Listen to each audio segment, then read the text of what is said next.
Dans ce 9e épisode, je vais revenir sur la manière dont Vald reprend à son compte le discours des incels, les célibataires involontaires, dans une vidéo qui est parue sur Facebook en 2022, lorsqu'il nous dit que sans le rap, il ferait partie des 95% de garçons qui n'auraient qu'une ou deux femmes dans leur vie puisqu'ils ne sont pas assez riches.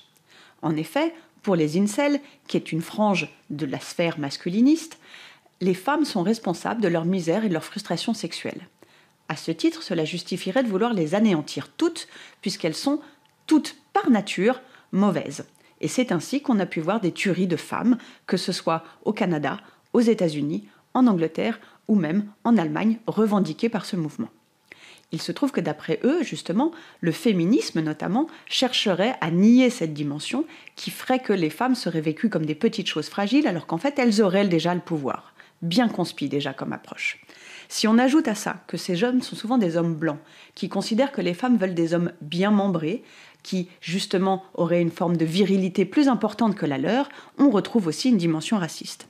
Et c'est ainsi que l'articulation FAF, conspi et mascu se retrouve à travers le mouvement incel. Et puisque le savoir est une arme, et que maintenant vous savez, à vous de faire vos choix.